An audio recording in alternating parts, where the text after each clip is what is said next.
Me and my YouTube class के अंतर्गत। और वैसे आप सभी को पता होगा अपनी ये महत्वपूर्ण क्लास आपके एग्जाम के लिए है, तो आप सभी का एक बार पुनः अपनी इस लाइव मैराथन क्लास के अंतर्गत स्वागत है। ये बीए सेकेंड ईयर वालों के लिए है, ठीक है ना। और हम आज पढ़ने वाले हैं अपने महत्वपूर्ण विचारक जो आपके एग्जाम के लिए इंपॉर्टेंट हैं। हम पढ़ेंगे आज थॉमस एक्विनास, और ध्यान रखिएगा ये काफी इंपॉर्टेंट है। थॉमस एक्विनास और मैकियावेली, इन दोनों को पढ़ेंगे क्योंकि एग्जाम में डेफिनेटली प्रश्न आते हैं। तो ध्यान रखिएगा कि जितना कठिन संघर्ष होगा उतनी ही शानदार सफलता होगी, उतनी ही शानदार जीत होगी। तो कहने का मतलब है कि संघर्ष जीवन का एक अभिन्न अंग है। आप जितना संघर्ष करेंगे, जितनी मेहनत करेंगे, उतनी ही शानदार आपको सफलता मिलती है। तो हर क्षेत्र में, हर फील्ड में ये बात होती है। यानी अपने यहाँ पर अगर आप बात करें कॉलेज के एग्जाम की, तो इसके लिए भी वही सफल होगा, वही अच्छे मार्क्स लाता है जो संघर्ष करता है, जो रातों से लड़ता है, वही जीत प्राप्त करता है, वही अच्छे नंबर ले आ पाता। तो इस तरह से हम आगे बढ़ते हैं, अपनी ज्यादा समय व्यर्थ न कर सीधा सा टॉपिक पे आएंगे। तो आपको मैंने पहले से कुछ पॉइंट हाईलाइट कर दिए हैं। मैं अपने सभी प्यारे विद्यार्थी हैं जो यहाँ पे क्लास लाइव देख रहे हैं, उन सभी को कह देता हूँ कि आज मैंने पहले से कुछ पॉइंट लिख दिए हैं। आप क्या करें, अगर अपनी आपकी वीडियो की क्लियरिटी थोड़ी मतलब धुंधला दिख रहा हो ना, तो थोड़ा क्लियरिटी बढ़ा दीजिएगा, क्योंकि ये जो भी लिखा है ना, मैं क्या अपने थॉमस एक्विनास, इसमें से प्रश्न आपके एग्जाम में आएगा, ठीक है। तो ये जो भी मैंने लिखा है, फटाक से इसको एक बार तो स्क्रीनशॉट ले लीजिए। स्क्रीनशॉट ले लिया है तो फिर मैं बढ़ता हूं आगे, और इसको समझाते हुए इसके बाद इसके कुछ और जो रह जाते हैं वो फिर मैं आपको बताऊंगा। ये मैंने इसलिए नोट कर लिया कि आगे आपको लिखने में, स्क्रीनशॉट लेने में ठीक रहेगा। थॉमस एक्विनास है, संत थॉमस एक्विनास, यह अरस्तु के विचारों से प्रभावित हैं, लेकिन ये ज्यादातर आध्यात्मिक प्रवृत्ति के विचारक हैं, ठीक है। देखिए, सबसे पहले तो ध्यान रखिए कि थॉमस एक्विनास राज्य के बारे में क्या कहता है। थॉमस एक्विनास के अकॉर्डिंग राज्य के बारे में क्या विचार है, उनकी क्या सोच है, अपने विभिन्न तरह के अपने ग्रंथ, इनके बुक्स में बताऊंगा कौन कौन सी इसकी बुक्स है, ठीक है। हेलो निकित, बिल्कुल वेलकम डियर। आप सभी अपने मित्रों को जल्दी से इन्वाइट कर दीजिए 1 मिनट के अंदर, और चाहें तो अगर आप अपने चैनल को सपोर्ट करना चाहते हैं तो अपना स्टेटस भी रख दीजिए ताकि और विद्यार्थी जुड़ जाए, ठीक है। टाइम डियर मैं आपको थोड़ा बाद में बताऊंगा। तो देखिए, संत थॉमस एक्विनास के अकॉर्डिंग, एक्विनास कहता है कि जो राज्य होता है वो राष्ट्र राज्य होना चाहिए। क्या होना चाहिए? राष्ट्र राज्य, यानी छोटे मोटे राज्य नहीं, एक बड़ा राज्य होना चाहिए। सबसे पहला तो थॉमस एक्विनास कहता है कि राज्य जो भी हो वो बड़ा राज्य होना चाहिए, जहां पर, क्योंकि देखो राष्ट्र राज्य का मतलब होता है कि उस राज्य में रहने वाले सभी लोग उस राष्ट्र के प्रति समर्पित रूप में जुड़े हुए हो, उसमें विभिन्नता की बात ना हो, उसमें उस देश के प्रति समर्पण, एकता और कर्तव्यनिष्ठता की बात होती है। तो इस तरह से एक राष्ट्र राज्य यानी सर्वोच्च अपने नागरिकों के लिए कार्य करने वाला राज्य राष्ट्र राज्य कहलाता है, ठीक है। प्रणाम, बिल्कुल वेलकम डियर, नमस्ते, आपका स्वागत है। तो इस तरह से थॉमस एक्विनास कहता है कि राज्य कैसा होना चाहिए? राष्ट्र राज्य होना चाहिए। इसके अकॉर्डिंग राज्य के कार्य क्या होने चाहिए? तो एक राज्य, जो एक्विनास कहता है, अपने थॉमस एक्विनास, एक राज्य है उसका सबसे देखो, इससे पहले के जो विद्वान है वो कहते हैं कि भाई राज्य इसलिए होता है ताकि जो मनुष्य पाप प्रवृत्ति जो करता है उस पर रोक लगा दी जाए। क्या कर दी जाए? रोक लगा दी जाए। लेकिन यहाँ पे थोड़ा हटके अपने एक्विनास कहते हैं कि मनुष्य की पाप प्रवृत्ति पर नियंत्रण तो करना ही है। यानी राज्य है वह मनुष्य की पाप प्रवृत्ति पर नियंत्रण करने का कार्य तो करता ही है, लेकिन इसके अलावा भी वह मनुष्य के पूर्ण विकास के लिए काम करता है। तो यहाँ पर इसने बहुत अच्छी बात बताई है कि जो राज्य है वो व्यक्ति के पाप प्रवृत्ति पर नियंत्रण तो रखता ही है, उसको सही दिशा में ले जाने का काम तो करता ही है, लेकिन व्यक्ति के सर्वांगीण विकास के लिए राज्य काम करता है। जैसे कि अरस्तु ने भी कहा था कि राज्य बना हुआ है और राज्य अस्तित्व में तब तक रहेगा जब तक कि व्यक्ति का सद्जीवन न हो जाए, कल्याण न हो जाए। तो वही बात यहाँ पर भी होती है कि राज्य पाप प्रवृत्ति पर नियंत्रण रखेगा, साथ ही साथ मनुष्य का विकास भी करेगा, ठीक है।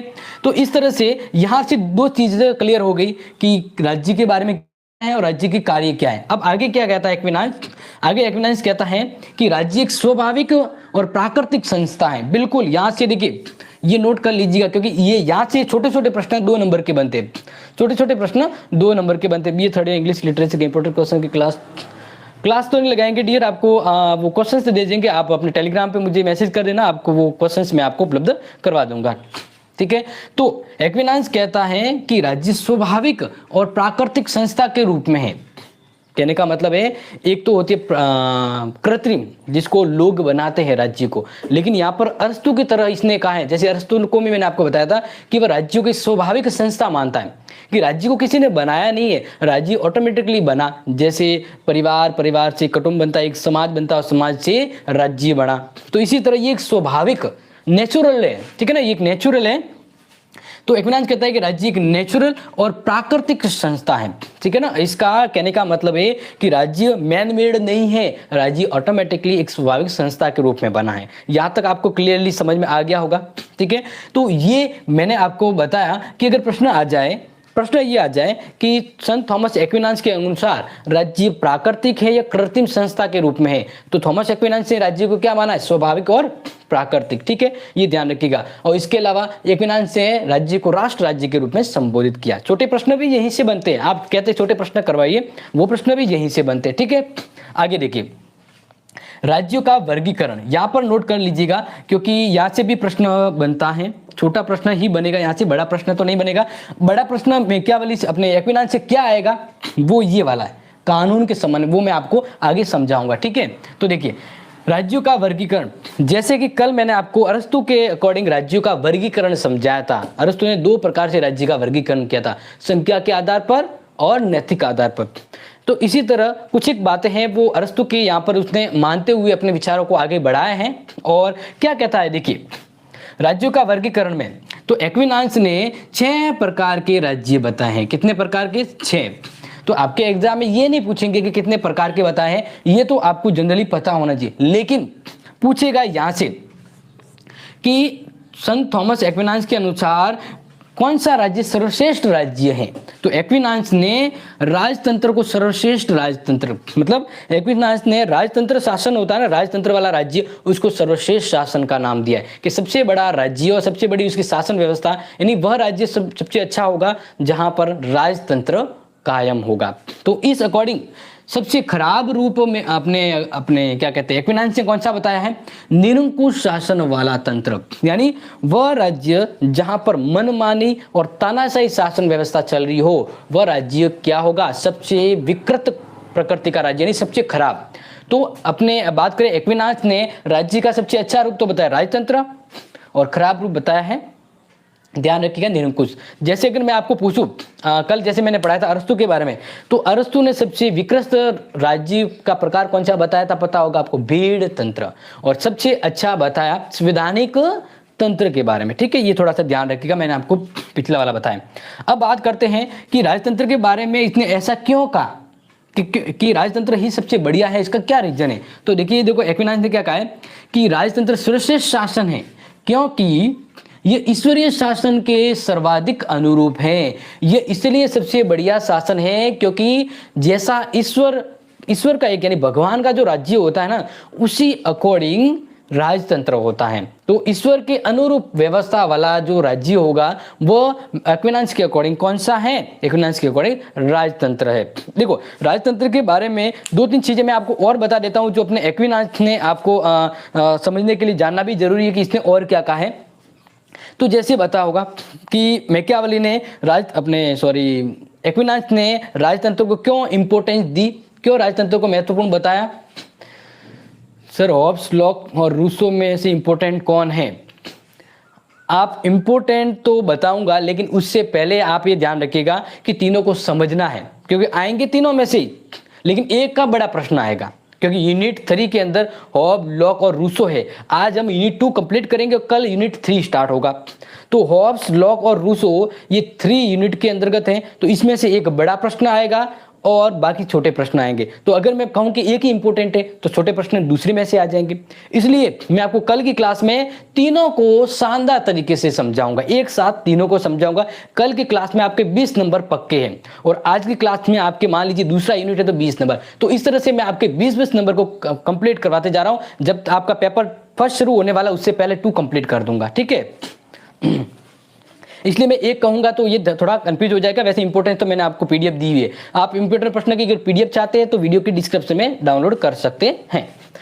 तो देखिए यहाँ पर राजतंत्र के बारे में अपने एक्विनाइस ने कहा है कि जिस प्रकार शरीर के अंगों पर किसका राज होता है, हृदय का राज होता है, हार्ट सबसे जरूरी होता है।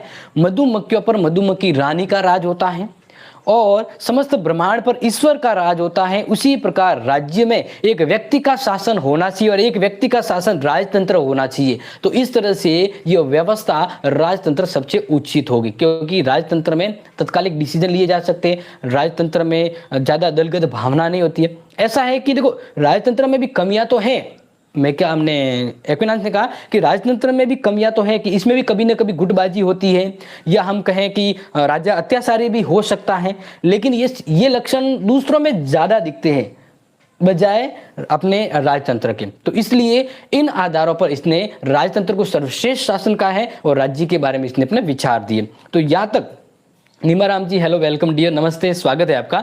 तो यहाँ से मैंने आपको जो समझाया समझ में आ गया होगा कि मैकिया अपने एक्विनाइस के अकॉर्डिंग, आप ध्यान रखिएगा कि ये मैकिया वाली इसलिए नाम आ रहा है क्योंकि अपना टॉपिक नेक्स्ट है ना जो मैकिया वाली है। तो आप ध्यान रखिएगा, अब तक जब थॉमस समझा रहा हूं तो थॉमस को समझिएगा, ठीक है।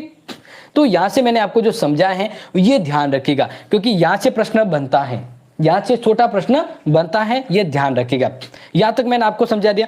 अब हम बात करते हैं दास के बारे में, दास प्रथा। जैसा कि आपने पढ़ा होगा अरस्तु के बारे में, तो अरस्तु ने दास प्रथा के बारे में अपने पूर्ण विचार दिए। तो अरस्तु की तरह ही ये दास प्रथा को मानता तो है कि भाई दास होने चाहिए, लेकिन थोड़ा सा अलग विचार रखता है। ये थोड़ा सा अलग क्या रखता है, तो देखिए दास प्रथा के संबंध में इसका दृष्टिकोण पूर्णतया व्यवहारिक और कुछ सीमा तक अरस्तु से भिन्न है। अरस्तु से क्या है, भिन्न है। देखिए अरस्तु ने कहा था कि भाई दास होने चाहिए, क्योंकि दास राष्ट्र संपत्ति और योग्यता के आधार पर दास बनते हैं। अरस्तु ने क्या कहा था, देखो कंपेयर बता रहा हूं क्योंकि आपके दिमाग में क्लियर रहना चाहिए। अरस्तु ने कहा था कि जो व्यक्ति थोड़ा मंद बुद्धि है या कमजोर है वह दास बनने के लायक है। तो यहाँ पर अरस्तु ने योग्यता के आधार पर यानी बुद्धिमत्ता के आधार पर दासों की प्रकृति के बारे में बताया था, लेकिन उससे थोड़ा हटके अपने एक्विनाइस ने थोड़ा हटके बताया है। वैसे ये फॉलो तो अरस्तु को ही करता है, लेकिन कुछ चीजें हैं वो समय के अकॉर्डिंग उसने अपने आप में डेवलप की हैं। तो उस अकॉर्डिंग इसने कहा कि मतलब इसने ये तो कहा कि दास होने चाहिए, लेकिन अब किस आधार पे होने चाहिए तो वो आप समझिए। जैसे आपको पता है कि युद्ध में जब दो राजा लड़ते हैं तो एक हार जाता है, ये तो फिक्स है, न तो दो जीतते हैं न दो हारते, एक तो डेफिनेटली जीतता है एक हारता है।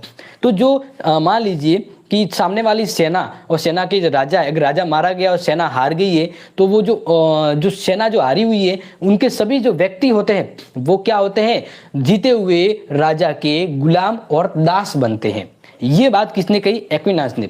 एक्विनाइस ने कहा कि हारे हुए सैनिक हैं वह दास बन जाते हैं। तो इसलिए लोगों के सामने ये एक मिसाल पेश होती है कि अगर एक सैनिक सही तरह से ईमानदारी से अगर नहीं लड़ा तो वह दूसरों का दास बन जाएगा। तो इस तरह से यहाँ पर एक्विनाइस व्यवहारिक दृष्टिकोण से कहता है कि दास प्रथा के दौरान सैनिकों में एक जोश आता है। जोश मतलब कि अगर हम हार गए तो हम किसी के दास बन जाएंगे, इसलिए हमें या तो फतेह करना है या फिर शहीद हो जाना है, हम किसी के हाथ नहीं आएंगे। तो इस तरह से इसने दास प्रथा को व्यवहारिक मानते हुए सैनिकों के लिए उत्साह और साहस की बात कही है कि अदर सैनिक इसके बारे में सोचेंगे और समझेंगे कि हम अगर दास बन गए हमारा जीवन दासपूर्ण हो जाएगा, तो हमें अपनी सेना अपने राजा के लिए मर मिटना है। जैसे कि आपको अपने पेपर के लिए पूरी तरह से मेहनत के ऊपर मर मिटना है, वैसे ही। नमस्ते। वैधानिक दास्ता डियर होती है कानूनी दास्ता। कानूनन यानी कानून का मतलब मान लीजिए एक सिस्टम बना होता है कि भाई अगर जैसे हम कहें कि एक राजा है जो हार जाएगा तो उसके हारे हुए सैनिक है वह नियम के अकॉर्डिंग, कानून के अकॉर्डिंग वो दास बन जाएंगे। तो ये वैधानिक दास्ता होती है, ठीक है। या फिर जैसे आज के वर्तमान समय में भी कहा जाए कि अगर पहले मनुष्य का व्यापार होता था, अभी तो जैसे नहीं है, तो अगर उसमें नियम बना दिए कि लोगों का व्यापार होता है, तो अगर किसी व्यक्ति को खरीद लिया गया है तो वो कानूनन रूप में किसी का दास बन जाएगा, तो वो वैधानिक दास्ता कहलाती है। डू और डाई सिचुएशन, क्या बात है, बिल्कुल आपने सही पॉइंट पकड़ा है। तो अपने यहाँ पर एक्विनाइस यही कहता है कि यहाँ पर दास प्रथा के बारे में व्यवहारिक दृष्टिकोण दिया है कि या तो अच्छे काम करो या फिर दास बन जाओ। तो थोड़ा सा अरस्तु से अलग दृष्टिकोण अपना है। यहाँ से क्लियर हो गया। अब बात करते हैं धर्म सत्ता और राज सत्ता संबंधी विचार, और ये इस तरह का जो प्रश्न है वो 7 नंबर का आने लायक होता है, क्योंकि ये छोटा प्रश्न नहीं आएगा, ये प्रश्न आता है तो 7 नंबर का आता है, ठीक है, आएगा तो 7 नंबर का आएगा, अन्यथा नहीं आएगा, तो इसलिए ध्यान रखिएगा।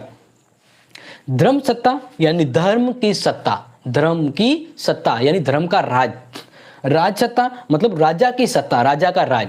तो अब इन दोनों के बारे में एक्विनान्स क्या कहता है वो सोचिए और समझिए कि धर्म सत्ता यानी धर्म, जैसे हम बात करें कि ये अपने इंग्लैंड की प्रवृत्ति के इस आसपास गिर्द, ये आसपास के विद्वान है, तो इन्होंने उस समय सर्च के बारे में बात कही है। किसके बारे में? एक तरफ सर्च है और एक तरफ राज्य का राजा है, ठीक है। तो मैं सीधा राजा ही लिख देता हूं यहाँ पे ताकि आपको समझाना इजी रहेगा। और यहाँ पर है राज्य, तो राज्य में कौन राज करेगा ये यहां से मैं क्लियर कर रहा हूं, ठीक है। एक राज्य में कौन राज करेगा? अगर धर्म के आधार पर राज होगा तो धर्म सत्ता होगी और उसको चलाने वाला सर्स होगा, और सर्स के अंदर पोप होता है। कौन होता है? पोप, ठीक है, धार्मिक सर्वोच्च गुरु। और अगर राज्य के अंदर राजा शासन करेगा तो वो राज सत्ता होगी। तो इस तरह से यहां पर राज सत्ता और धर्म सत्ता के मध्य आपको क्लियरली समझा रहा हूं, जिसको समझिएगा। देखिए, एक्विनास ने धर्म सत्ता यानी सर्स को राज्य के समस्त व्यक्तियों पर, संस्था पर प्रभुत्वता दी है।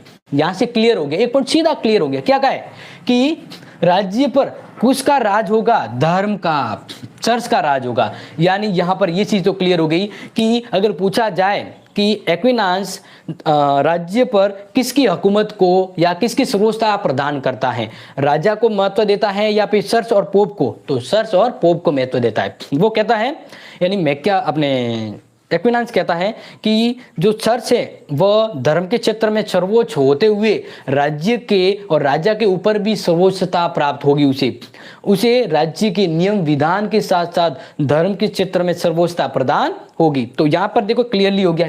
क्या बताए? देखिए, एक्विनास ने धर्म यानी सर्च को राज्य और राज्य के समस्त व्यक्तियों पर क्या सर्वोच्चता प्रदान की है कि भाई राजा और राजा के ऊपर भी है, वह कौन सर्वोच्च? वह होगा सर्च होगा। अब इसके रीजन और देखिए, जैसे राज्य रूपी जहाज, मान लीजिए राज्य एक जहाज है, तो उस जहाज में राजा का काम है उस जहाज को मेंटेनेंस करना, यानी अगर कहीं टूट रहा है, कम हो रहा है, कहीं कटा फटा जा रहा है, उसको ठीक करना। यहाँ पर अपने एक्विनास ने कहा है कि राज्य रूपी जहाज में जो राजा होगा ना, वो बढ़ई का काम करेगा, यानी सुधार का काम करेगा, कारपेंट्री का उस राज्य को संभालने का काम करेगा। जबकि जो चर्च है वह उस जहाज का चालक है, जो महत्वपूर्ण होता है, और उस चालक के बिना उस जहाज का दिशा दिया जाना सुनिश्चित नहीं हो पाता। तो यहां पर इस पॉइंट से क्लियर हो जाता है कि यहां पर राज्य के अंदर राजा से भी ज्यादा चर्च और धर्म को प्राथमिकता दी है, कि धर्म है वह व्यक्ति के लौकिक और आध्यात्मिक जीवन को उच्च बनाता है। इसलिए यहां पर यह तो क्लियर हो गया कि राज सत्ता और धर्म सत्ता में किसको वरीयता दी है? यहां पर एक्विनास ने धर्म सत्ता को, चर्च को।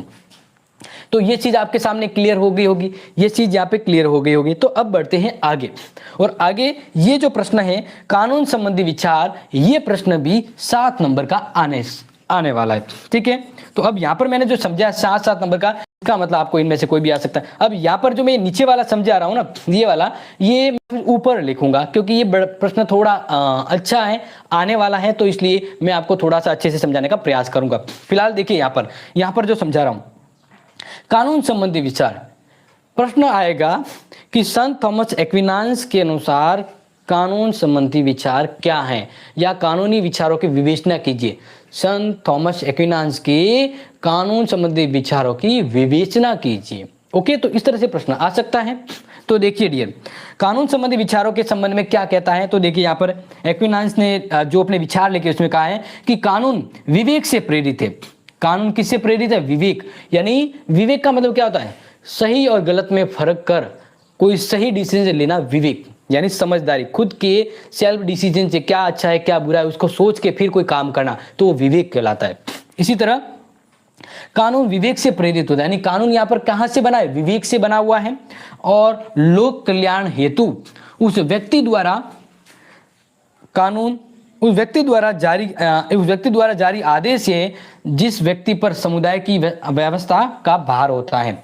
यानी कहने का एक सिंपल थिंग्स है कि कानून यहाँ पर देखो सिंपल बात की कि कानून क्या है, विवेक पर आधारित है। जैसे मान लीजिए पोप है या राजा है, तो कानून है वह उस व्यक्ति के विवेक पर आधारित है जो आदेश देता है, और कानून है वह उस व्यक्ति के हाथों में होता है जिस पर उस पूरे राज्य को संभालने की जिम्मेदारी होती है। जैसे पोप कह लीजिए या राजा कह लीजिए, तो राजा है वह कानून बनाएगा विवेक के आधार पर, और उस कानूनों का पालन उसकी जनता करेगी, क्योंकि उस कानूनों के द्वारा उस राज्य की व्यवस्था होती है, तो उस कानून के पालन करवाने की जिम्मेदारी भी राजा पर होगी।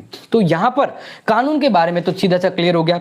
अब देखिए कानून क्या, सार्वभौमिक है, यानी सर्वोच्च कानून है और सबके ऊपर कानून है, सर्वोच्चता है। और साथ ही साथ थॉमस ने कानून का मूल स्रोत क्या माना है, प्रकृति। क्या माना, प्रकृति के अकॉर्डिंग, यानी कानून वही है जो प्रकृति के अकॉर्डिंग डिसाइड होता है, यानी कानून प्रकृति के विरुद्ध में नहीं है, कानून प्रकृति के विरुद्ध में नहीं है। अब यहाँ पर जो मैं आपको समझा रहा हूँ वो देखिए, मानवीय कानून, बिल्कुल प्राकृतिक कानून, देवीय कानून और शाश्वत कानून। क्या बात है, मैं यही आपको भी समझाने वाला हूं कि अपने एक्विनास ने कानूनों के अलग अलग 4 प्रकार बताए हैं। मैं आपको यहाँ पे सिर्फ ये समझाया कि कानून का मतलब क्या है, कानून के बारे में क्या सोचता है। अब उसको पूरा हम क्लियर करते हैं आगे, कानून के बारे में हम आगे क्लियर करते हैं। तो देखिए, तो ये जो भी आप पहले मैंने नोट कर लिया था आपको समझ में आ गया होगा, ठीक है। तो अब हम सीधा आगे बढ़ते हैं, समय बिल्कुल भी व्यर्थ न करेंगे। आज सीधा हमें टॉपिक को कवर करना 1 से 1.5 घंटे के अंदर, इससे ज़्यादा क्लास आज नहीं चलने वाली है, लेकिन इस 1-1.5 घंटे में आज हम यूनिट 2 को पूरा करेंगे, ठीक है। ये अपना टारगेट है आज का। तो अब हम बात करते हैं कि एक्विनास ने कानून के जो प्रकार बताए हैं उसके बारे में बात करते हैं, क्योंकि एग्जाम के अकॉर्डिंग ये पूछा जा सकता है कानूनों का वर्गीकरण।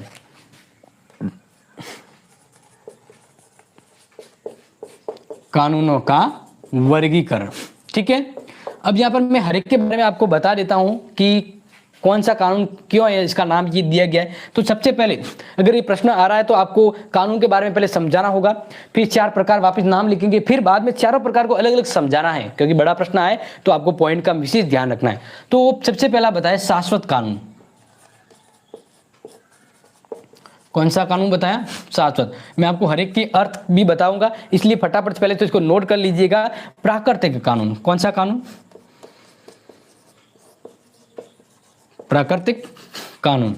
तीसरा कानून मानवीय कानून, ठीक है।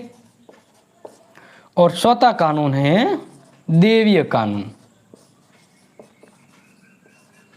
अब यहां पर देखिए, जो मैं आपको समझाना चाहता हूं वो चीज यहां पर थोड़ा सा गौर करेंगे कि यहां पर कुछ चीजों के बारे में एक विशेष जिक्र किया गया है। यहां पर कहा गया है कि शाश्वत और देवीय कानून का संबंध धर्म और आध्यात्मिकता से है, यानी ये जो दोनों हैं ये किससे बिलोंग करते हैं, ये धर्म और नैतिकता से बिलोंग करते हैं। किससे, धर्म और नैतिकता से। नैतिकता को हम यहाँ पर थोड़ा उसका एडवांस वर्जन यहाँ पे आध्यात्मिकता कहेंगे। क्या कहेंगे, ये पूछा जा सकता है, तो नोट कर लीजिएगा कि शाश्वत कानून और देवी कानून का जो मूल भावार्थ है या वो जो थिंग्स विचार इसमें मौजूद है वो धर्म और आध्यात्मिकता के ऊपर है, ठीक है। इसी तरह जो प्राकृतिक कानून है यहाँ पर डियर, ठीक है ना, क्या कह रहा हूं, प्राकृतिक कानून। तो प्राकृतिक कानून और मानवीय कानून है वो राजनीतिक और भौतिकता से संबंधित है।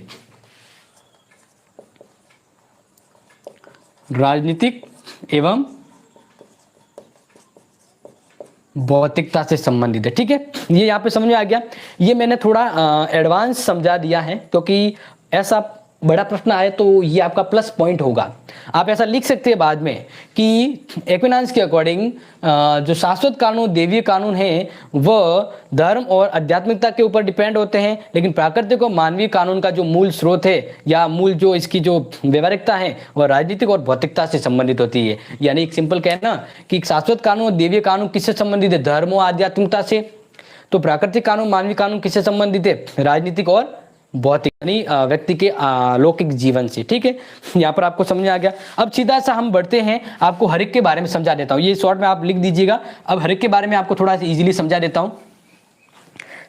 देखिए यहाँ पर हम कहेंगे कि शाश्वत कानून क्या है। शाश्वत कानून सिंपल एक डेफिनेशन है, शाश्वत कानून है वह ईश्वरीय ज्ञान पर आधारित है। किस पर आधारित है, ईश्वरीय ज्ञान।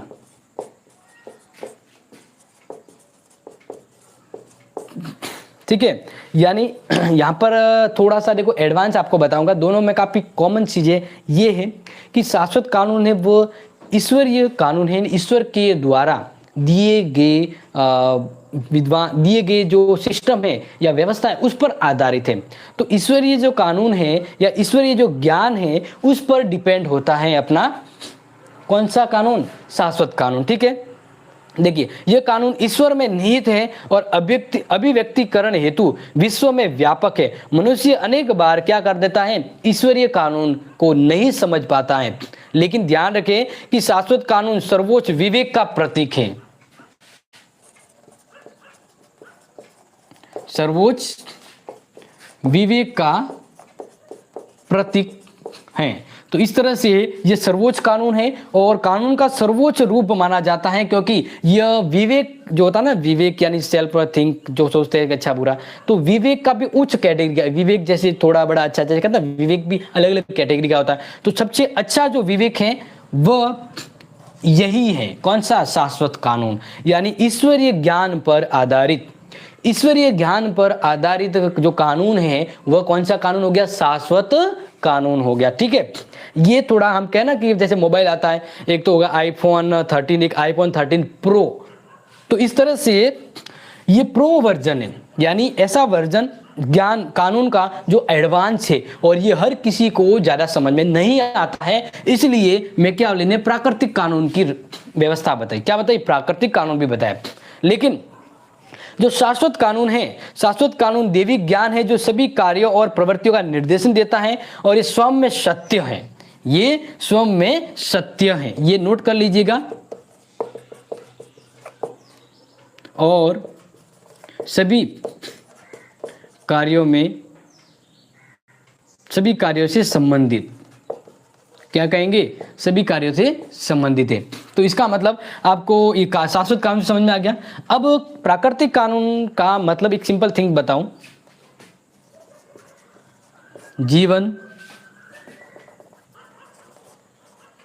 जीने या रक्षा के लिए जो कानून होता है वो है प्राकृतिक कानून। प्राकृतिक कानून का मतलब ऐसा एक सिंपल थिंग दीजिए कि एक्विनांस कहता है कि शाश्वत कानून है वो ज़्यादा उच्च आदर्श वाले हैं या वो ईश्वरीय ज्ञान से लंबित है, तो इसलिए ये जो कानून है, शाश्वत कानून, वह आम जनता की समझ में नहीं आ पाते हैं। इसलिए कानून से संबंधित ही ऐसे कानून जो आम जनता से जुड़े हुए हो, आम जनता की समझ में आए, ये कानून प्राकृतिक कानून कहलाएंगे। क्या कहलाएंगे, प्राकृतिक कानून कहलाएंगे। ठीक है, प्राकृतिक कानून का तात्पर्य स्पष्ट करते हुए मैकियावेली भी ये कहता है, अपने एक्विनांस कहता है कि मनुष्य इन कानूनों की सहायता से भले बुरे का ज्ञान प्राप्त कर सकता है।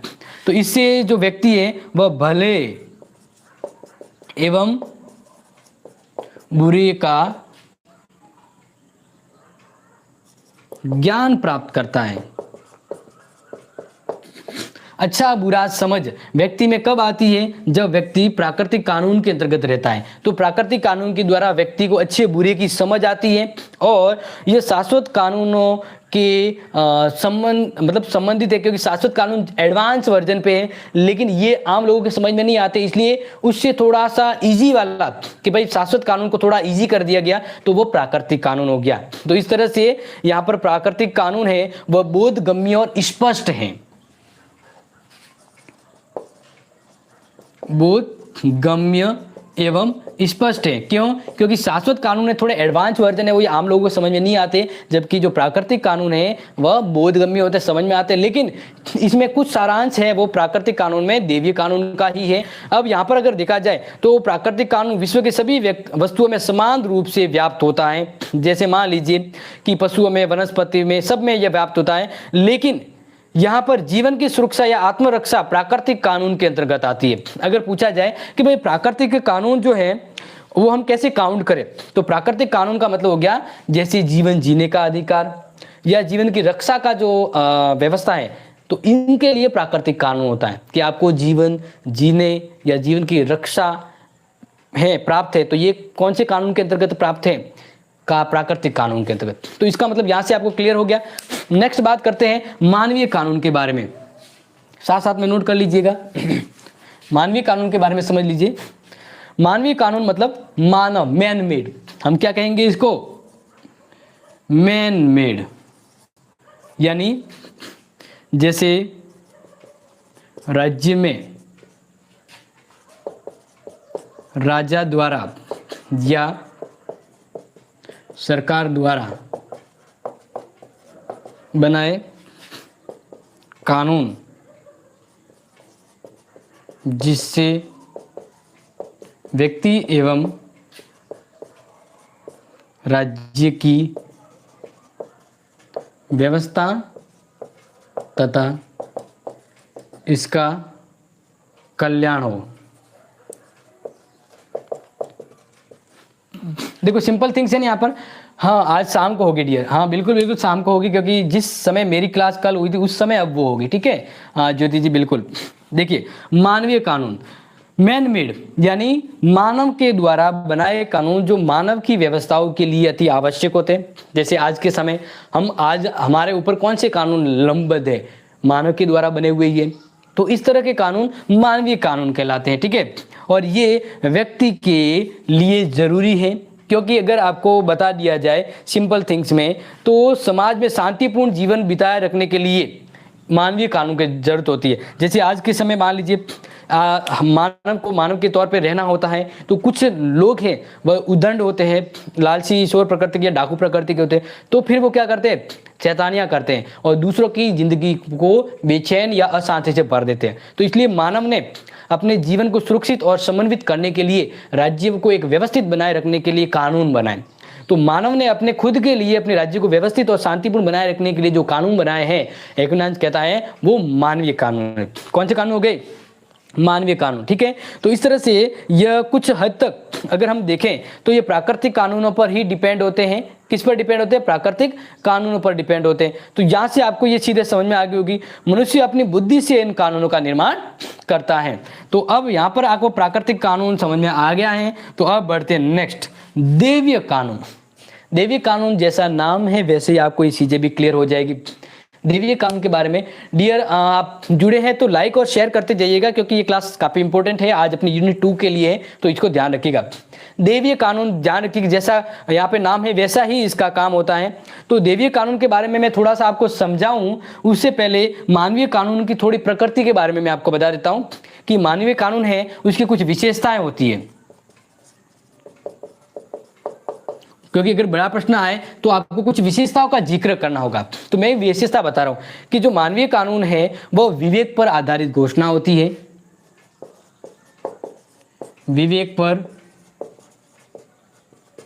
आधारित घोषणाएं, यानी जैसे मान लीजिए सरकार ने कोई कानून बनाया है, संसद ने कोई कानून बनाया है, तो वह विवेक पर आधारित होता है। सही गलत के बाद सही गलत पर फर्क करके इससे भाई कि राज्य को फायदा होगा नुकसान होगा ये डिसाइड करने के बाद कोई कानून बनाया जा रहा है। तो इसका मतलब मानवीय कानून में विवेक पर आधारित घोषणा होती है।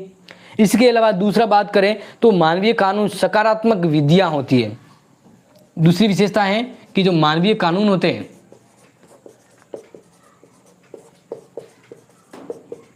सकारात्मक विधियों से बने होते हैं या सकारात्मक मेथड होता है। मानवीय कानून बनाने का उद्देश्य क्या होता है? सही करना या गलत करना। आपको पता है कानून मानव के द्वारा क्यों बनाए जाते हैं? एक सरकार एक व्यवस्था में क्यों कानून बनाए जाते हैं? क्योंकि सही करना है।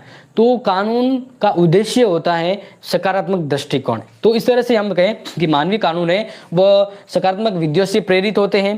साथ ही साथ मानवीय कानून लौकिक क्षेत्र तक सीमित होते हैं। यहां पर समझिएगा, मानवीय कानून लौकिक क्षेत्र तक सीमित। लौकिक का मतलब होता है इस लोक में मानव के बने कानून हैं वो इस लोक में काम आते हैं। परलोक में काम आते हैं क्या? कि आज बनाए ये यहाँ पे अपने मानव यानी इस लोक में जो कानून हैं वह इसी लोक में काम आते हैं। तो मानव के बनाए कानून इस लोक में काम आते हैं, इस लौकिक में काम आते हैं। परलोक में काम नहीं आते। तो इसलिए मानवीय कानून की क्या विशेषता होगी कि मानवीय कानून लौकिक क्षेत्र तक ही सीमित होते हैं। इसके अलावा मानवीय कानून के पीछे दंड शक्ति का बल होता है। चौथा, मानवीय कानून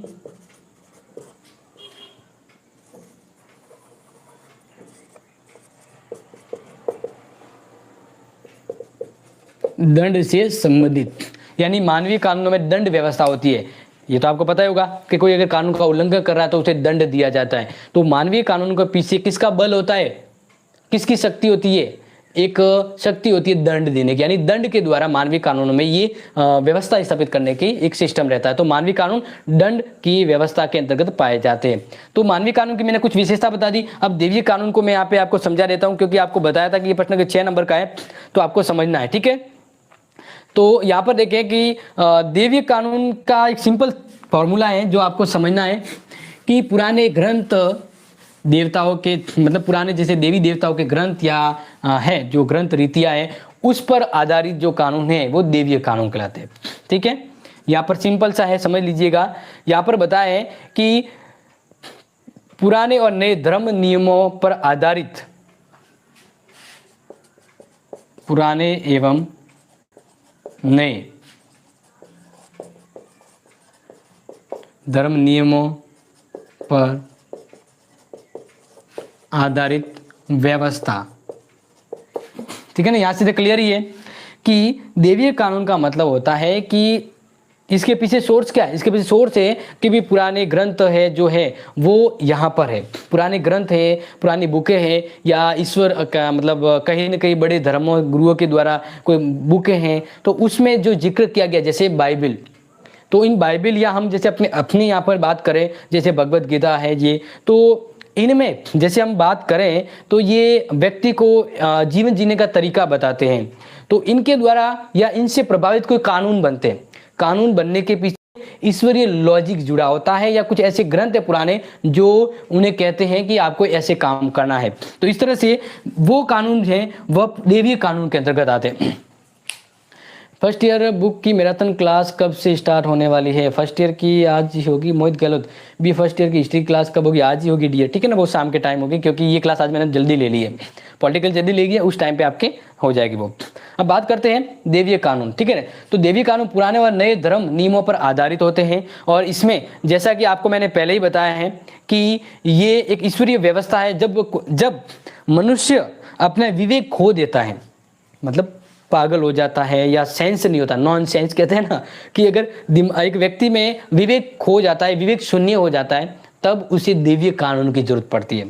यानी जहां पर मानवीय कानून असफल हो जाता है वहां पर कौन सा कानून आता है, वहां पर कौन सी व्यवस्था आती है? दैवीय कानूनी व्यवस्था आती है। Sir first book not first year, हाँ आपके फर्स्ट ईयर को बिल्कुल आप फर्स्ट ईयर की बात करें ना, हिस्ट्री की, तो हिस्ट्री की आज शाम को होगी, हिस्ट्री की आज शाम होगी, अगर आप ऐसा कह रहे हैं। ओके, आप कह रहे हैं फर्स्ट बुक यानी फर्स्ट पेपर कब होगा, ये कह रहे हैं ना, तुलनात्मक राजनीति। तो बिल्कुल हाँ, वो मैंने देखो ये सेकंड पेपर इसलिए शुरू किया है क्योंकि एग्जाम थोड़ा दूर है, तो मैंने सोचा कि पहले पेपर 2 कंप्लीट करवा देता हूँ, फिर जैसे ही आपका एग्जाम नजदीक आने वाला होगा तब ये पेपर 2 पूरा हो जाएगा, और एग्जाम के दरमियान तरोताजा आपका फर्स्ट पेपर आपको करवाया जाएगा, ठीक है। तो इसलिए फर्स्ट पेपर इसकी जस्ट बाद, क्योंकि ये सेकंड यूनिट है, कल थर्ड यूनिट हो जाएगा, और 2 दिनों में अपना पेपर ये जो 2 है वो समाप्त हो जाएगा, फिर रहा पेपर फर्स्ट। ओके तो देखिए यहाँ पर पुराने नियमों पर आधारित हो, और ये जहाँ पर मानव के कानून फैल होते हैं वहाँ पर ईश्वरीय कानून आते हैं। तो यहाँ से आप समझ गए होंगे। अब बात करते हैं जो इम्पोर्टेंट आपको समझाने वाला हूँ नेक्स्ट, कि अब ये तो मैंने आपको समझा दिया, अब थोड़ा सा एक कंपैरिजन में बता देता हूँ, हो सकता है एग्जाम में आ जाए, क्योंकि संभावना रहे तो फिर इसको क्लियर करना होता है। वैसे तो एक्विनांस पूरा हो गया है, ठीक है, लेकिन अब मैं आपको बता देता हूं कि एक्विनांस के विचारों पर अरस्तु का ज्यादा प्रभाव है, ठीक है, अरस्तु का ज्यादा प्रभाव है। तो थोड़ा सा मैं आपको तुलना करके बता रहा हूं कि अरस्तु और एक्विनांस के विचारों में तुलना।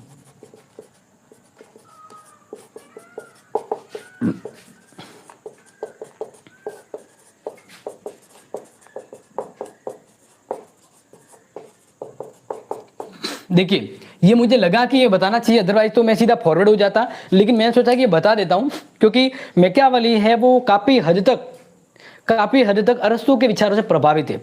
एक कहते हैं ना कि इसने अरस्तु के विचारों को अपनाया है लेकिन पूरी तरह से नहीं अपनाया। ये कहता है अरस्तु सही है लेकिन पूर्णतः सही नहीं है। तो यहां पर आपको एक बेसिक चीज तो मैंने आपको बता दी कि ये अरस्तु के विचारों को मानता है, काफी हद तक इसने अरस्तु के विचारों के अकॉर्डिंग अपने विचार रखे हैं, यानी ये अरस्तु के विचारों ने इसको सबलता प्रदान की है। तो ये कहता है हाँ बिल्कुल अरस्तु सत्य है लेकिन पूर्ण सत्य नहीं है, पूर्ण सत्य नहीं है। हिंदी की क्लास डियर, हिंदी की क्लास तो नहीं हो पाएगी क्योंकि उसके लिए अरेंज नहीं है हमारे पास कोई स्टाफ, लेकिन आपको फिर भी इसके लिए नोट्स वगैरह है वो आपको दिए जा रहे हैं, तो वहां से आप फायदा उठा सकते हैं। ठीक है, तो बात करते हैं यहाँ पर। तो यहाँ पर हम यही कहेंगे कि एक्विनास ने अपने दर्शन में प्रारंभ से अंत तक अरस्तु के सिद्धांत को स्वीकार किया है। एक्विनास ने प्रारंभ से ही अरस्तु के सिद्धांतों को स्वीकार किया है। ठीक है, ये तो मैंने जस्ट अभी बताया कि इसने स्वीकार किया है, लेकिन जैसा कि मैंने आपको बताया कि यह कहता है कि अरस्तुवाद सत्य है। जैसे अभी मैंने बताया था कि अरस्तुवाद सत्य है परंतु पूर्ण सत्य नहीं, पूर्ण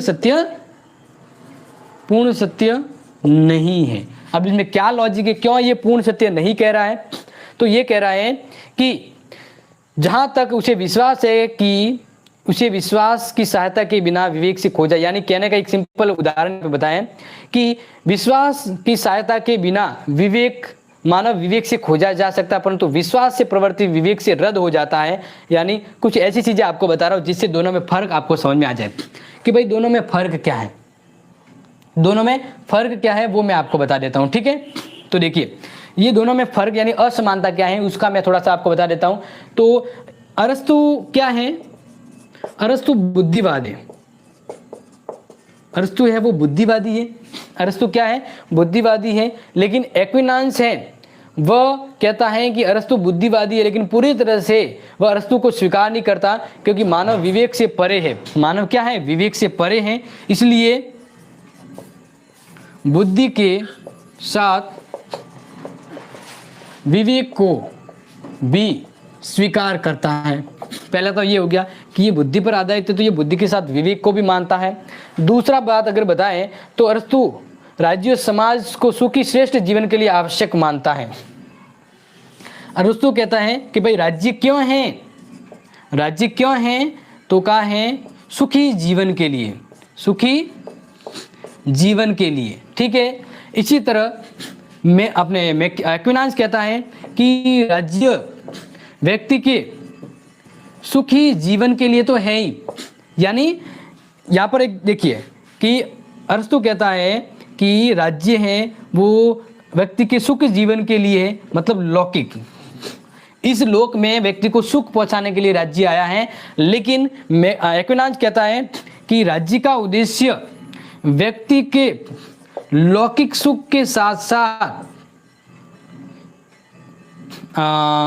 आध्यात्मिक लोक, आध्यात्मिक को हम ऐसा कहें कि लौकिक और पारलौकिक, यहां पे समझिए कि अरस्तु कहता है, ये अरस्तु के जो विचार है वह कहते हैं कि राज्य का होना व्यक्ति के जीवन को सुखी बनाने के लिए है। तो उससे थोड़ा सा एक्स्ट्रा यहाँ पे कह रहा है एक्विनास कि राज्य जो है वह व्यक्ति के जीवन को सुखमय बनाने के लिए, यानी लौकिक सुख के साथ साथ व्यक्ति को पारलौकिक सुख भी देना चाहता है, यानी इस लोक के साथ परलोक का सुख इसे प्राप्त करने के लिए राज्य आया हुआ है। तो इस तरह से ये फर्क यहाँ पर समझ में आ गया होगा। नेक्स्ट बात करें तो मानवीय विधि कृति है, इसी तरह से ध्यान में रखें। तो अरस्तु कहता है कि कानून जो है, कानून है वो विवेक से बने। किससे बने हैं? विवेक से। लेकिन एक्विनास कहता है कि जो कानून है वह विवेक के साथ साथ, विवेक के साथ साथ ईश्वरीय ज्ञान से बने हैं, ईश्वरीय ज्ञान। तो इस तरह से मैंने आपको तुलना करके बता दी। ठीक है। अब मैं आपको बता रहा हूं अपना फेमस विचारक मैकियावेली, क्योंकि काफी हद तक मैं मैकियावेली के विचारों को फॉलो करता हूं, तो अब मैकियावेली के विचारों को हम यहाँ पर पढ़ने वाले हैं। यहाँ पर आपको एक्विनांश पढ़वा बता दिया पूरा। अगर एक्विनांश से कोई प्रश्न आएगा तो आपके इसी जो पढ़ाए गए अभी 1 घंटे आधे घंटे की वीडियो के अंदर से ही आएगा, बाहर से एक भी प्रश्न नहीं आने वाला है, ठीक है। अब बात करते हैं मैकियावेली के बारे में। मैकियावेली काफी इंपॉर्टेंट है, तो उसको ध्यान रखिएगा, ठीक है ना, क्योंकि मैकियावेली के बारे में काफी प्रश्न आते रहते हैं, तो इसलिए आप थोड़ा सा उस पर ध्यान दीजिएगा। मैकियावेली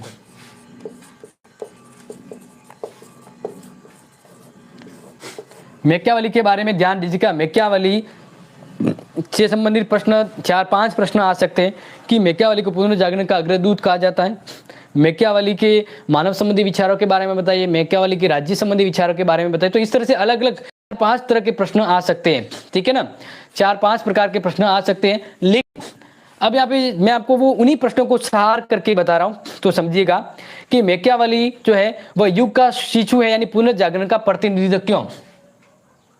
प्रश्न आएगा कि मैकियावेली को पुनर्जागरण का शिशु कहा जाता है या पुनर्जागरण का अग्रदूत कहा जाता है, तो क्यों, स्पष्ट कीजिए।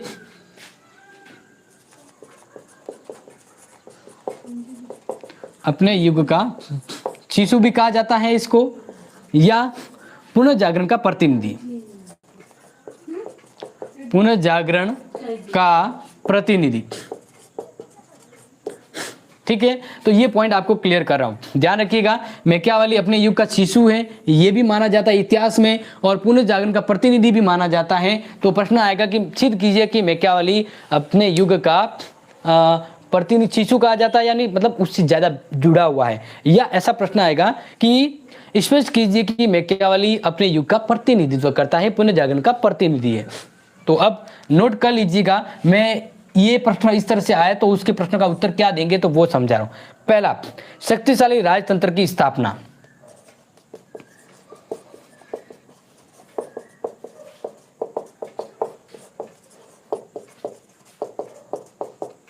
देखिए, शिशु का मतलब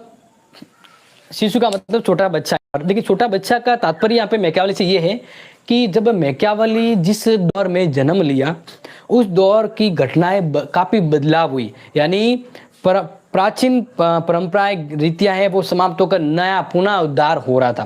तो ये एक ऐसे समय में पैदा हुआ जब इतिहास बदल रहा था, तो इसने उस समय की घटनाओं से काफी सारा अनुभव प्राप्त किया। ये उन हर एक घटनाओं से पर्सनली जुड़ा हुआ था, तो इसलिए इसको कहा जाता है कि अगर कोई छोटा बच्चा जैसे अपनी माँ से कितना लगाव होता है तो शिशु कहते हैं, तो ये अपने समय के बदलते परिवेश से काफी लगाव, काफी जुड़ा हुआ था, इसलिए इसको शिशु भी कहा जाता है पुनः अपने युग का।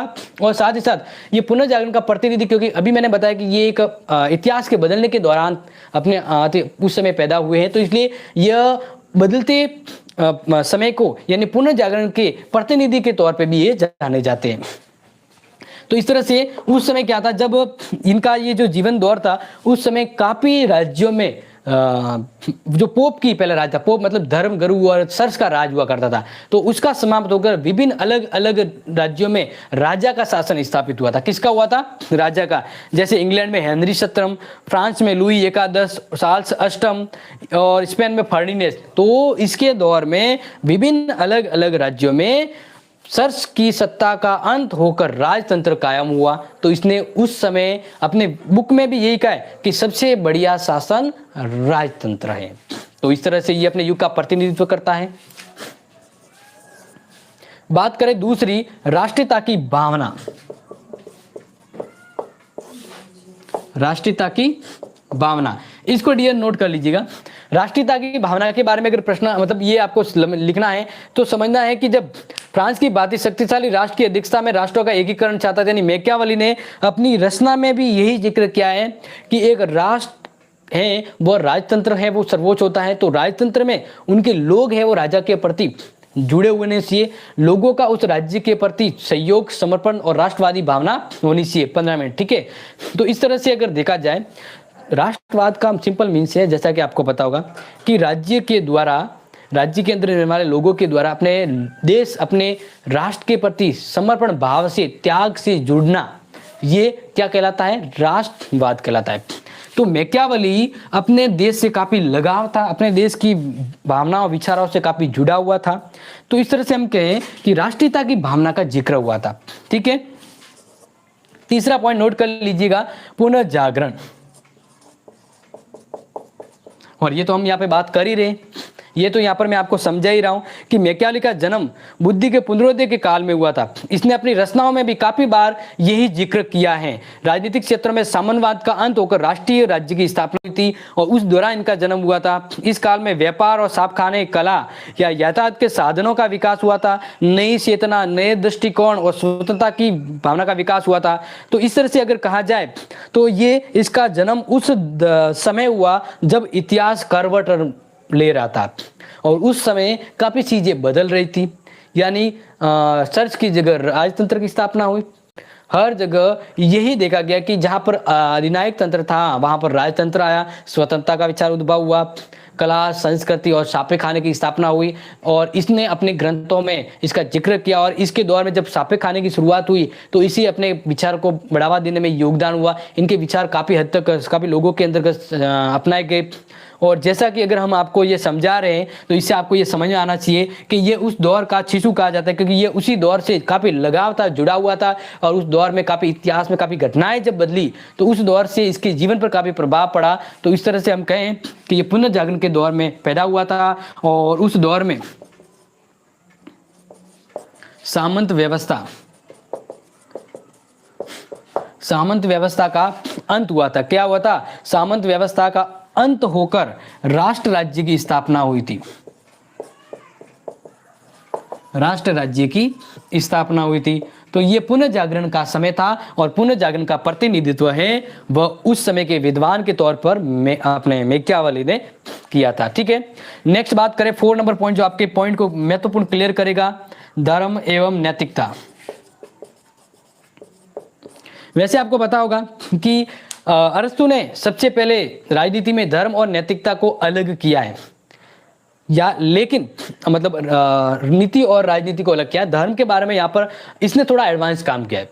मैकियावेली वह प्रथम विद्वान था जिसने राजनीति से को पृथक रखा, राजनीति से धर्म को पृथक रखा। लेकिन जैसा कि अभी मैंने आपको एक्विनास का बताया था, तो एक्विनास ने तो ये कहा था कि खुद ब खुद जो राज्य है या राजा है वो धर्म के अंतर्गत रह के काम करेगा। तो इसने तो दोनों का मिक्स माना है। लेकिन मैकियावेली ने धर्म और राजनीति दोनों को अलग करने का काम किया। तो ये इसने काफी पुनरुद्धार किया है कि धर्म का चित्र मानव के लौकिक जीवन न होकर आध्यात्मिक जीवन से होता है, उनके सद्गुण और प्रवृत्ति के होता है।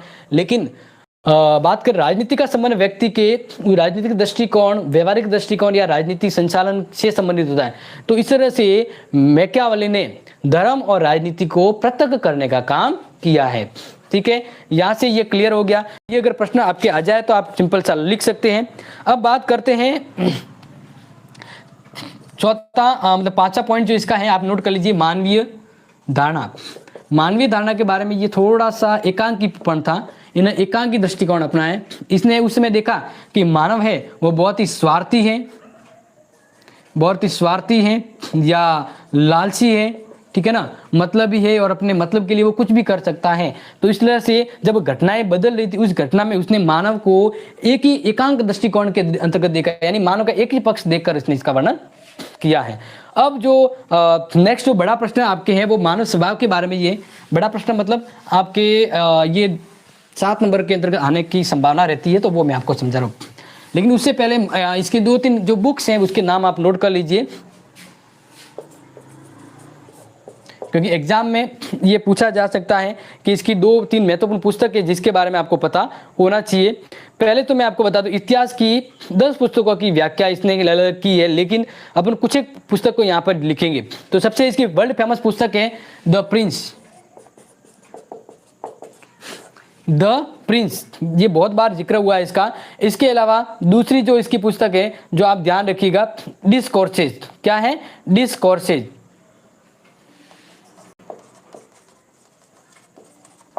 ये इसकी दूसरी पुस्तक है, ठीक है। तीसरी पुस्तक का अगर मैं जिक्र करूं आपके सामने तो द आर्ट ऑफ वार।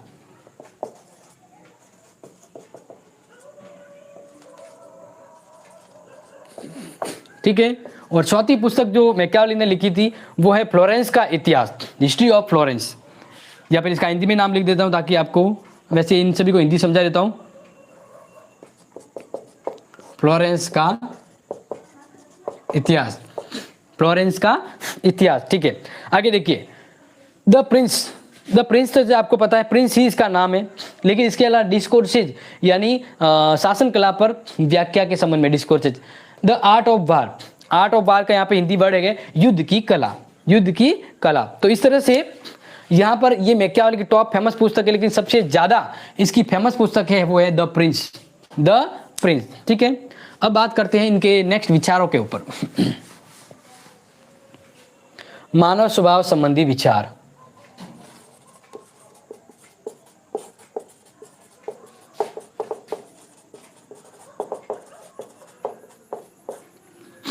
और यहां पर मैं बहुत अच्छी चीजें आपको समझाने वाला हूं, आपके लाइफ में भी काम आएगी, जो मैकियावेली ने बताई थी, और बहुत ही इंपॉर्टेंट है, ध्यान रखिएगा। तो जैसे बात करें, मैकियावेली ने मानव के बारे में जो धारणा अपनाई थी, उसी धारणा के अंतर्गत मैं समझा रहा हूं। तो मैकियावेली मनुष्य को, यहां से समझा देता हूं,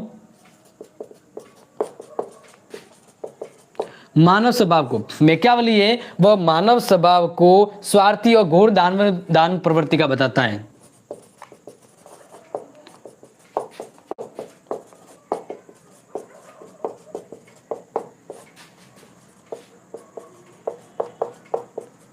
अब इसके रीजन भी बताऊंगा कि क्यों भाई मैकियावेली है वह व्यक्ति को मानव कहता है कि मानव है कि स्वार्थी और दानवी प्रवृत्ति का, तो ये भी बताऊंगा। लेकिन एग्जाम में आपके आएगा कि मैकियावेली के मानव स्वभाव संबंधी विचारों की विवेचना कीजिए, तो आपको पता होना चाहिए, या ये आ सकता है कि मैकियावेली के मानव संबंधी विचारों की आलोचनात्मक परीक्षण कीजिए। तो इस तरह का प्रश्न आने की संभावना रहती है, इसलिए यहां पर इसको मैं 100% कर लेता हूं, तो नोट कर लीजिएगा।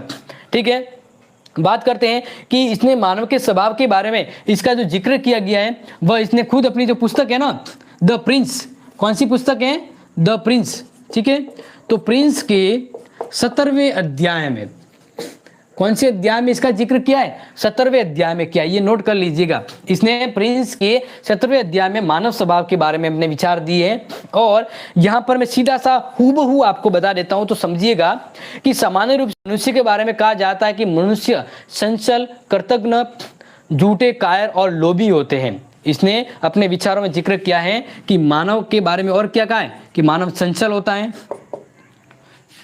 झूठा होता है और कायर भी होता है। इसका भी इसने जिक्र किया है। चंचल मतलब यह है कि उसका कोई फिक्स डिसीजन नहीं होता, किसी एक बात पर बना रहे, क्योंकि हमारे कोई एक ऐसे आसपास का एक ऐसा बात है, एक ऐसा बंधु भी है जो कभी अपने विचारों पर टिकता नहीं है। इसी तरह यहाँ पर मैं आपको बताऊं, तो इसने मानव स्वभाव के बारे में कहा कि मानव है बहुत ही स्वार्थी प्रवृत्ति का होता है, मतलबी होता है, क्या होता है, मतलबी होता है, लोभी होता है। और जैसा कि आपको पता होगा, मैकियावेली ने कहा है कि एक व्यक्ति आपके साथ, कोई व्यक्ति आपके साथ तभी जुड़ता है जब आप किसी अच्छे काम में शामिल हो। अगर आपके पास कुछ नहीं होता है तो कोई आपका साथ नहीं देता है। सफलता में सब आपके साथ होंगे, लेकिन समस्याओं में आपके साथ कोई नहीं होगा। तो इस तरह से मैकियावेली ने कहा है कि मानव बहुत ही मतलबी और स्वार्थी होता है। क्या होता है, मतलबी और स्वार्थी होता है, क्योंकि जब आप किसी सफलता की सीढ़ी पे बैठे हो तब लोग आपको बुलाएंगे, लेकिन अगर आप कभी गिर चुके हो या आपके साथ कुछ गलत हुआ है तो लोग आपको खड़े भी नहीं करेंगे। इस तरह से मानव बहुत ही स्वार्थी प्रकृति का होता है। और यहाँ पर यह कहा है कि आपके लिए उस समय तक अपने जीवन, रक्त और संपत्ति का बलिदान कर देते हैं जब तक की आवश्यकता नहीं होती है। यानी ये कहते हैं ना, जैसे प्रेमी क्या कहता है, प्रेमी कहता है प्रेमिका से, प्रेमी प्रेमिका से कहता है, ये प्रेमी प्रेमिका से कहता है, मैं तेरे लिए चांद तारे तोड़ लाऊं, चांद तारे तोड़ लाऊं, तू कहे तो जान लुटा दूं, तू कहे तो जान लुटा दूं। ये इसका जिक्र मैंने क्यों किया है तो समझिए, मानव के स्वभाव के बारे में बता रहा है। मैं थोड़ा सा यहाँ पे अलग तरह से समझाने का प्रयास कर रहा हूं ताकि समझ में आ जाए। तो आज के समय आपने देखा होगा कि व्यक्ति, कोई भी व्यक्ति होता है ना, वो आपके साथ खड़ा होता है जब आप कई सफलता में यानी पैसों में खेलते हैं, लेकिन जब आप बर्बाद होता है, कोई भी आपकी समस्या होती है, कोई आपके साथ खड़ा नहीं होता। इसके अलावा मैकियावेली ने यहाँ पर भी कहा है कि कोई व्यक्ति है वह आपके लिए अपना जीवन, अपना रक्त, हर कुछ समर्पण करने को तैयार हो जाएगा, लेकिन जब वास्तव में जरूरत होगी ना तो वो नहीं मिलेगा। जैसे होता है ना कि प्रेमी प्रेमिका से कहता है, जानू मैं तेरे लिए सांड तोड़ लाऊं, अगर तू कहे तो मैं तेरे लिए जान हाजिर कर दूं। लेकिन जब उस प्रेमिका को उसकी जरूरत होती है तब प्रेमी आस पास भी नहीं भटकता। तो इसी बात का जिक्र करते हुए मैकियावेली ने कहा है कि व्यक्ति बहुत मतलबी होता है। जब आपको जरूरत नहीं होती तब व्यक्ति कहता है कि तू कहे तो मैं तेरे लिए अपना जीवन समर्पित कर दूं, लेकिन वास्तव में जब जरूरत होती है तो व्यक्ति वहां पर दिखता भी नहीं है। तो व्यक्ति बहुत मतलबी, स्वार्थी होता है। यहां पर इस बात का जिक्र किया गया है, समझ में आ रहा होगा। इसी के साथ साथ मैं आपको बता दूं कि इसकी एक दूसरी मैंने पुस्तक बताई थी, डिस्कोर्सेज। मैंने इसकी एक पुस्तक आपको बताई थी, डिस्कोर्सेज। तो डिस्कोर्सेज के अंतर्गत कहा गया है कि व्यक्ति अपने व्यवहार में प्रेम, व्यय और धनोपार्जन की प्रवृत्ति से संचालित होता है। ये नोट कर लीजिए, व्यक्ति अपने जीवन में प्रेम, व्यय, ठीक है ना, प्रेम, व्यय और धनोपार्जन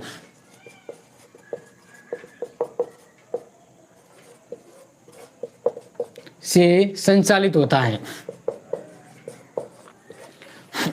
यहां पर देखिए, यहां पे समझा रहा हूं, क्या समझा रहा हूं, देखिए डिस्कोर्सेज के अंतर्गत मैकियावेली ने मानव स्वभाव के बारे में क्या कहा है कि व्यक्ति अपने जीवन में प्रेम, भय और धनोपार्जन से संचालित होता है। यानी व्यक्ति या तो कोई काम प्रेम पूर्वक या प्रेम की वजह से करता है, या डर की वजह से करता है, या फिर पैसों के लिए। मैकियावेली ने अपने बात में कहा कि एक व्यक्ति जो होता है ना, हिस्ट्री की क्लास ये शाम को होगी 8 बजे, ठीक है ना, 8 साढ़े 8 के बजे होगी।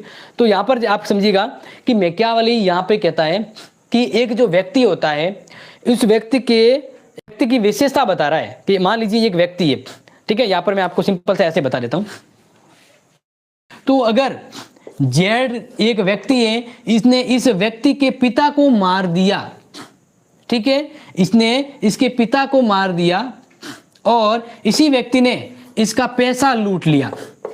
क्या लूट लिया? पैसा। या हम बात कर लें कि जेड और एक और व्यक्ति है एक्स, तो जेड व्यक्ति ने ए के पिता को मार दिया और एक्स व्यक्ति ने ए के पैसे लूट लिए। तो मानव क्या करता है, यानी जेड किसको याद रखेगा? अपने पिता के हत्यारे को नहीं, पैसे लूटने वाले को ध्यान जरूर रखेगा। यानी आज के समय मानव की एक विशेषता है कि मानव अपने पिता के हत्यारे को भूल जाता, लेकिन उसको कभी नहीं भूलता है जो पैसे लेके गया हो। तो आज के समय मानव के अंदर नैतिकता तो कम, स्वार्थ, प्रवृत्ति, भ्रष्टाचार, ये चीजें पाई जाती है। नमस्ते सोनल, नमस्ते नमस्ते। तो इस तरह से यहाँ पर बहुत खूब अच्छी बात बताई है मैकियावेली ने कि मानव स्वार्थी और दानव प्रवृत्ति का होता है, और वह यह भी कहता है, वह जैसे कि मैंने कहा ना कि प्रेम प्रेमिका से वादा करता है, तू कहे तो मैं तेरे लिए जान दे दूं, लेकिन वास्तव में प्रेमिका को ये जरूरत नहीं होती है, तब प्रेमी ये दावा करता है। लेकिन जब प्रेमिका को ये पता लगता है या प्रेमिका को जब जरूरत होती है ना, तो प्रेमी कहीं नहीं दिखता है। तो मानव स्वार्थी होता है, वह मतलब के लिए कुछ भी कर सकता है और वह अपने सब कुछ भूल जाएगा, लेकिन पैसे लूटने वाले को कभी नहीं भूलता है। तो इस तरह से मानव स्वभाव के बारे में यहाँ पर ये चीजें बताई गई और आपको समझ में आ गई होगी। तो इस तरह से बुद्धिमान शासक, यहाँ पर राजा से भी यही कहा है, लास्ट में शासक से ये कहा है, अगर शासक बुद्धिमान है तो उसे कहा है कि एक बुद्धिमान अगर व्यक्ति है, बुद्धिमान व्यक्ति से संपत्ति ना लूटे, भले उसकी जान ले ले। तो यहाँ पर कहा है, राजा से भी यहाँ मैकियावेली ने कहा है कि बुद्धिमान व्यक्ति से संपत्ति न लूटी जाए। अगर आप उसकी जान लेंगे तो भी कोई बात नहीं, लेकिन आज के समय संपत्ति लेना बहुत गलत पाप होता है। इस बात का यहाँ पर जिक्र किया गया है। ठीक है, आगे हम बात करते हैं। यहाँ पर मानव स्वभाव के बारे में मैंने आपको बताया, लेकिन इसके आलोचनात्मक परीक्षण के बारे में बताएं, यानी आलोचना को मैंने कहा था ना, ये बहुत ही इंपॉर्टेंट प्रश्न है। तो मानव स्वभाव के बारे में मैकियावेली क्या कहता है वो तो मैंने आपको बता दिया, लेकिन अब मैं आपको जो बता रहा हूं उस पर थोड़ा सा गौर कीजिएगा। आलोचना,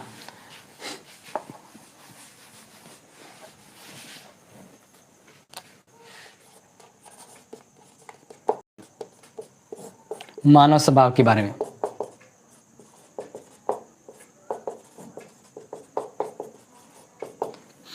तो एक पॉइंट से बताऊंगा। पहला, एकांगी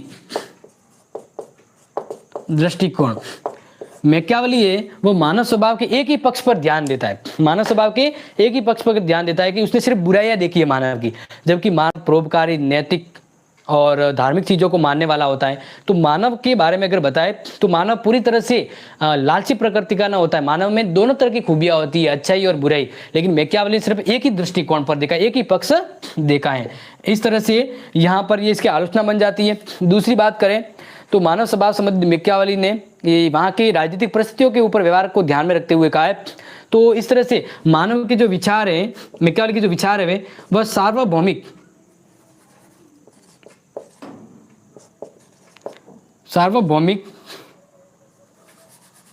या हम ये कहें कि शाश्वत सत्य नहीं है। शाश्वत सत्य तो सार्वभौम,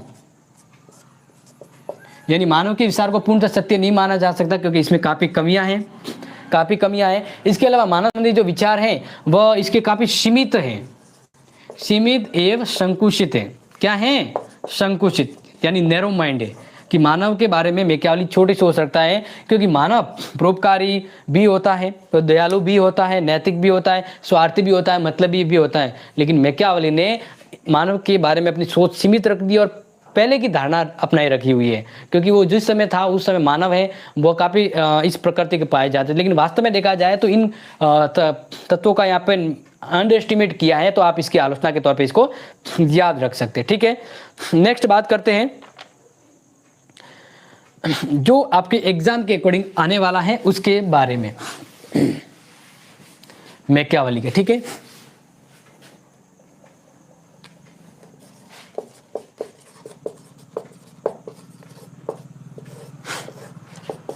तो यहाँ पर जो इंपॉर्टेंट हाईलाइट उसको ही मैं बता रहा हूं ताकि नोट कर लीजिएगा। ठीक है, प्रिंस में शासक को दिए जाने वाले परामर्श के बारे में, या एक बड़ा अगर प्रश्न मैं आपको बताऊं कि भाई कैसा प्रश्न पूछे जा सकते हैं, तो ये आ सकता है मैकियावेली के अनुसार राज्य के आवश्यक गुणों के बारे में बताइए। मैकियावेली के अनुसार राजा के आदर्श गुणों के बारे में बताइए, ये प्रश्न आ सकता है।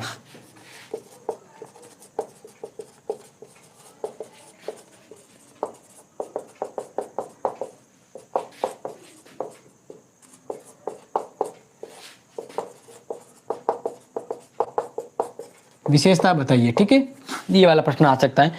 तो ध्यान रखिए, मैकियावेली के राजा के क्या गुण होने चाहिए, एक राजा कैसा होना चाहिए, इसके बारे में थोड़ा सा आप ध्यान रखिएगा, क्योंकि मैकियावेली ने, नोट कर लीजिएगा, 2-3 मैं बातें बता रहा हूं, नोट कर लीजिएगा। मैकियावेली ने राजा को लोमड़ी के समान चालाक तथा शेर के समान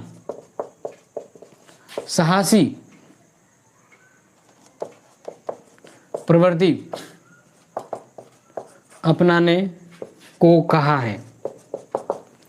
यानी राजा से ये कहता है मैकियावेली कि जब समय पड़े तो राजा को लोमड़ी की तरह चालाक और शेर की तरह साहसी होना पड़ेगा। जब जरूरत पड़े तब राजा अनैतिक भी हो सकता है, यानी राज्य के लिए राजा कुछ भी कर सकता है, ये बात यहाँ पर कही है। तो इस तरह से मैकियावेली के अनुसार राजा की ये व्यवस्था तो बता दी, लेकिन मैकियावेली के अनुसार कहा है कि राजा को या एक राज्य को कैसा होना चाहिए, एक राज्य के अंदर राजा को कैसा होना चाहिए, या राजा के क्या गुण होने चाहिए, क्या विशेषता होनी चाहिए, उसके बारे में यहाँ पर बताया। तो ये एग्जाम में आने की संभावना है, 7 नंबर का प्रश्न आ सकता है।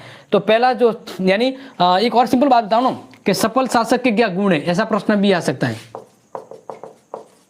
सफल शासक के गुण, तो ये वाला प्रश्न भी आ सकता है, या ऐसा प्रश्न भी आ सकता है। तो प्रश्न आने की संभावना तो है।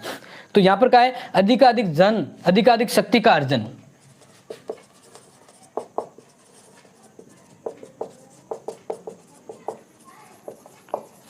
देखिए, मैकियावेली कहता है कि राजा को हमेशा शक्ति प्राप्त करने की मंशा से काम करना चाहिए। एक राजा को कभी संतुष्ट होकर नहीं बैठना चाहिए। राजा की एक गुण क्वालिटी विशेषता होनी चाहिए कि राजा हमेशा शक्ति के लिए लालायित रहे, हमेशा अपनी शक्ति को बढ़ाता रहे, क्योंकि अगर ये अपनी शक्ति नहीं बढ़ाएगा तो दुश्मन राजा उसे हरा देगा। तो इसलिए राजा को हमेशा अपनी शक्ति है वो बढ़ाए रखने पर ध्यान रखना चाहिए। पहले एक राजा एक सफल शासक के गुण होने चाहिए।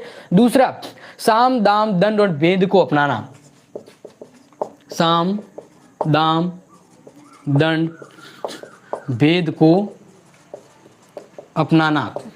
नेक्स्ट यहाँ पर क्या कहा है, राजा से कहा है कि राजा समय पड़े तब साम दाम दंड और भेद को अपना सकता है। तो ये राजा के अंतर्गत क्वालिटी के बारे में बताया है कि एक राजा ऐसा हो जो समय हो तब अनैतिक होकर भी काम कर सकता है। यानी राजा जरूरी नहीं कि हमेशा धर्म की बातें करे, जब कभी ऐसी जरूरत हो तो राजा अधार्मिक होकर भी काम कर सकता है। यानी राजा को अपने परिस्थितियों के अकॉर्डिंग व्यवहार करना चाहिए। राजा को किसी को पैसे देकर, मतलब शाम का यहाँ पर जिक्र किया गया है, तो थोड़ा मैं आपको बता देता हूँ कि शाम के बारे में सिंपल बात कही गई है कि राजा है वह व्यक्ति को बेला फुसला कर, ठीक है, पैसे देकर, दंड देकर या उसमें फूट पाड़ कर अपने राज्य की सुरक्षा कर सकता है। तो राजा को हमेशा मौकाप्रस्त होना चाहिए। राजा हमेशा मौकाप्रस्त होकर ही काम करेगा, जरूरत पड़े तो साम दाम दंड और भेद को अपना सकता है। बिल्कुल निम्बाराम जी, वेलकम।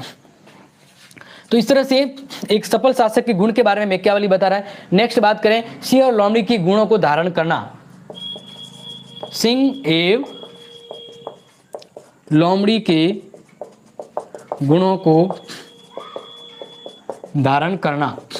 देखिए, जैसे ये भी मैं जस्ट बताया कि राजा ने, मतलब मैकियावली ने राजा को कहा है कि वह समय पड़े तब शेर की तरह व्यवहार करे और जरूरत पड़े तब लोमड़ी की तरह भी बन जाए। यानी उसे इन दोनों ही विचारों को अपनाना, जब जैसे ही जरूरत हो वैसा व्यवहार करना चाहिए, जैसी जरूरत हो वैसा व्यवहार करना चाहिए। नेक्स्ट बात करें तो कानूनों का कठोरतापूर्वक पालन।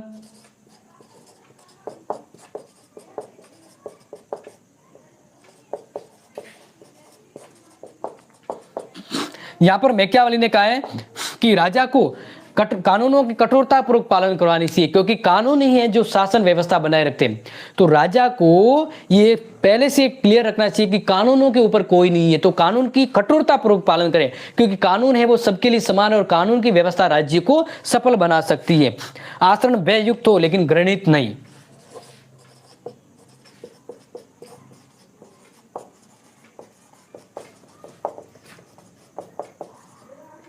लेकिन घृणित नहीं।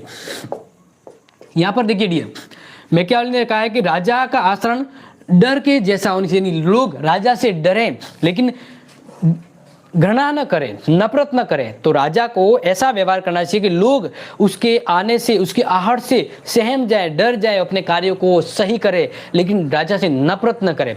यानी जैसे राजा को गब्बर की तरह नहीं बनना है कि वह डरते भी है और नफरत भी करते लोग, वैसा नहीं बनना है। राजा को लोगों के मध्य डर रखना है, लेकिन साथ ही साथ लोग उसे प्यार भी करे, स्नेह भी करे, घृणा न करे, ऐसा काम राजा को करना है।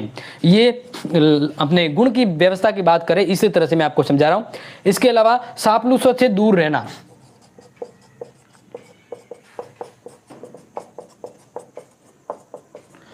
सफल राजा हमेशा अपने गुप्त मंत्री रखेगा, मंत्री से रखेगा, गुप्त से रखेगा, लेकिन हम कभी भी चापलूसी लोगों के संपर्क में नहीं रहेगा, क्योंकि चापलूसी अपनी मियाँ मीटू करते हैं, वो दूसरों को नुकसान पहुंचाते हैं। तो राजा को हमेशा सतर्क रहना है, गुप्त सरों को लगाए रखना है और कभी भी चापलूसों के चक्कर में नहीं पड़ना है। और साथ ही साथ राजा को यज्ञ यानी मितव्ययिता और व्यापार कला पर ध्यान रखते हुए, यहाँ पर हम यही कहेंगे, मितव्ययिता के साथ उदारता का व्यवहार करना।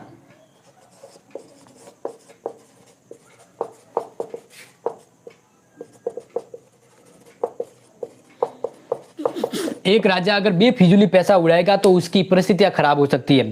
तो राजा को जहां जरूरत हो मित वही होना है, लेकिन जहां जरूरत हो उदार रवैया भी अपनाना है। यानी राजा को सेविंग भी करना है और लोगों के लिए उदार होकर भी काम करना है। तो इन्हीं सब गुणों को अपनाते हुए मैकियावली ने राजा के गुणों के बारे में बताया कि राजा की क्या विशेषता होनी चाहिए। तो ये प्रश्न अपने 7 नंबर का आ सकता है, तो इसलिए इसको ध्यान रख लीजिएगा, ठीक है।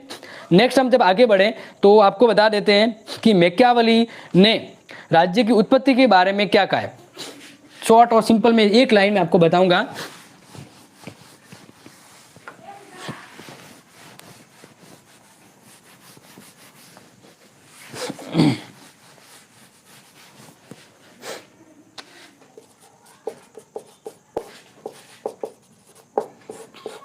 मैकियावेली राज्य की उत्पत्ति के बारे में कहता है कि राज्य की उत्पत्ति स्वाभाविक नहीं हुई है, या हम ये भी कहेंगे स्वाभाविक तो हम कह सकते हैं, लेकिन फिर भी एक समझौतावादी विचार के तौर पे कह रहा है कि मैकियावेली अरस्तु के राज्य उत्पत्ति विचारों से सहमत नहीं है। वो कहता है कि राज्य की उत्पत्ति व्यक्ति की जरूरतों के अकॉर्डिंग हुई है।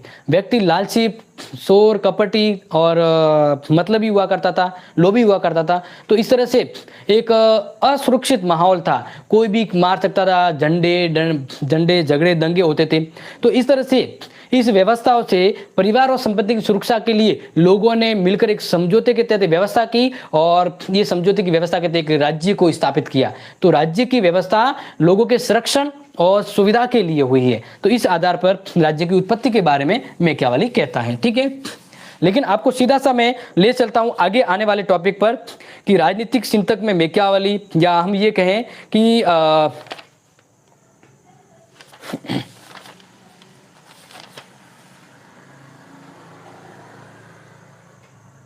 नैतिकता धर्म संबंधी विचार, ये तो मैंने शायद आपको बता भी दी है और आपको शायद पता भी होगा, क्योंकि मैकियावेली काफ़ी महत्वपूर्ण विचारक है। उसे काफ़ी बार विद्वानों के इनके विचार भी आते रहे हैं। अब नेक्स्ट आपको बता देते हैं कि राज्यों का वर्गीकरण, लास्ट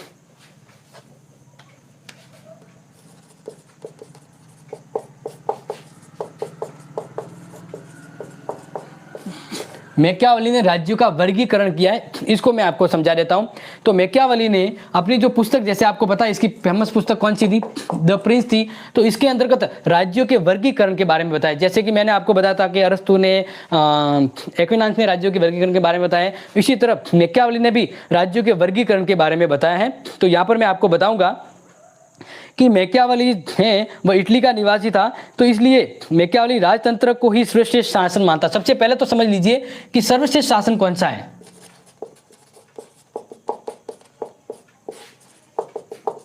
तो मैकियावेली की नजर में सर्वश्रेष्ठ शासन कौन सा है?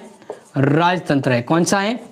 राजतंत्र है। ये आप ये ध्यान रखिएगा कि मैकियावेली ने सर्वश्रेष्ठ शासन तंत्र राजतंत्र को माना है, क्योंकि राजतंत्र के में ये विशेषता कायम होती है। राजतंत्र को आदर्श के कारण नहीं, वरन तत्कालिक परिस्थितियों के अकॉर्डिंग, क्योंकि जिस समय राजा की जरूरत थी, राजा एक प्रभुत्व शक्तिशाली होकर राजा मतलब पूरे शासन को नियंत्रित रख सकता है, तो इसलिए इसने राजा को, राजतंत्र को महत्वपूर्ण माना। लेकिन यहाँ पे गणतंत्र की अपेक्षा राजतंत्र को इटली के लिए उपयुक्त मानता था। इसी कारण यहाँ पर ये बताया है कि लोगों का भ्रष्ट चरित्र, राज्य में संपत्ति और असमानता की वजह से यहाँ पर अलग अलग बताए हैं। लेकिन सिंपल सी बात करें तो मैकियावेली ने 3 भेद बताए हैं। राज्य के बारे में बताएं, सर्वश्रेष्ठ शासन राजतंत्र बताया है, लेकिन राज्य के वर्गीकरण की बात करी जाए तो 3 वर्गीकरण, 3 अलग अलग प्रकार के राज्य बताए हैं मैकियावेली ने। ठीक है, पहला बताया राजतंत्र। बात कर राजतंत्र, राजा का शासन, जिसमें एक राजा यानी उस राज्य में सर्वोच्च शक्ति एक राजा, एक व्यक्ति के पास होती है, पूरे राज्य को चलाता है। दूसरी बात करते हैं कुलीन तंत्र। राज्य के प्रकारों के वर्गीकरण के अंतर्गत कुलीन तंत्र का मतलब है कि 100 में से 10 लोग उस राज्य को चला रहे हैं, यानी किसी राज्य के अंतर्गत कुछ समझदार, पढ़े लिखे और धनवान लोगों की सरकार जो अच्छे उद्देश्य से चलाते हैं, तो वो कुलीन तंत्र कहलाता है। क्या कहलाता है? कुलीन तंत्र। और तीसरा बताया संवैधानिक प्रजातंत्र।